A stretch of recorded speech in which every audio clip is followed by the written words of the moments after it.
Hi, my name is Matthew Ledbury. I'm a final year student at Macquarie University based on the northern beaches of Sydney, studying a Bachelor of Commerce with a major in Marketing and Consumer Insights. Throughout my years here at the university, I have undertaken various projects, both individually and as part of a team, that have helped me develop my skills, broaden my understanding of business and marketing ethics, and corporate social responsibility. I believe the learning I have acquired throughout my studies will help guide me as I enter the workforce. The results I have gathered from my emotional intelligence quiz indicate key areas of strength for me, personally, and some areas I could improve on as I move into the workforce. My self-management and social awareness was strong, and my self-awareness and relationship management were areas I could improve on.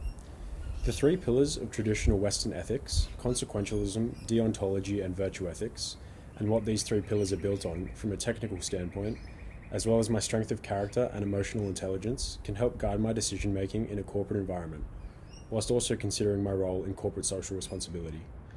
Consequentialism focuses on the consequences of an act in determining if said act is right or wrong morally. Based off Peterson M. 2013, The Dimensions of Consequentialism, Ethics, Equality and Risk, multi-dimensional consequentialism has no direct predecessor in moral philosophy. However, it is not uncommon to argue that some entities can only be assessed along several irreducible dimensions. Based off this text, the American historian and philosopher Thomas Kahn's theory of incommensurable scientific paradigms is a truly fleshed out multidimensional approach. According to Kahn, choices among conflicting paradigms are guided by 5 epistemic values: accuracy, consistency, scope, simplicity, and fruitfulness. And these 5 values cannot be compressed into one single composite epistemic consideration. An example of this study is 3 alternative acts, one being Alice at 100, Bob at 50, the second being Alice at 75, Bob at 74, and the third being Alice at 1, Bob at 1.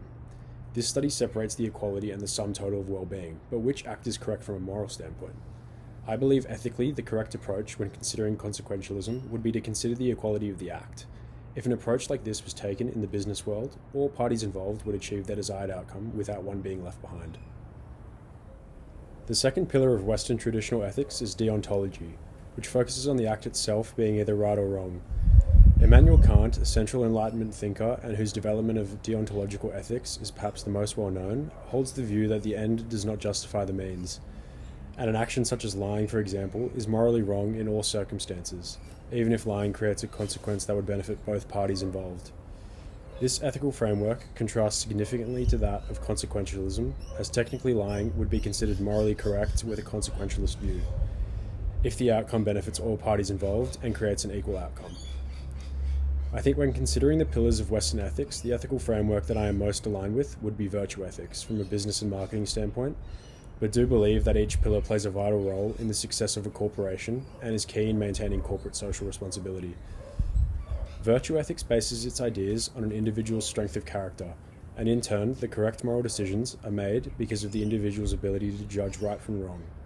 This framework could be considered a more selfish approach, but I believe is the most important, especially because if an individual does not have a good strength of character, the chances of the correct decisions being made are slim, even if you take a consequentialist or deontological approach.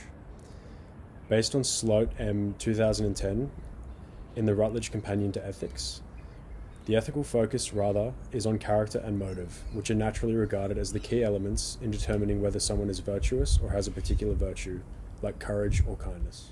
The strength of my character, as well as my inclusive study of the Western ethical frameworks, has been developed throughout my studies, and I have gained the ability to problem solve, manage my time, effectively communicate, and work cooperatively with my teams on various projects, such as the MKTG3004 capstone project, and more practical-based individual projects, such as the quantitative analysis tasks of MKTG3004.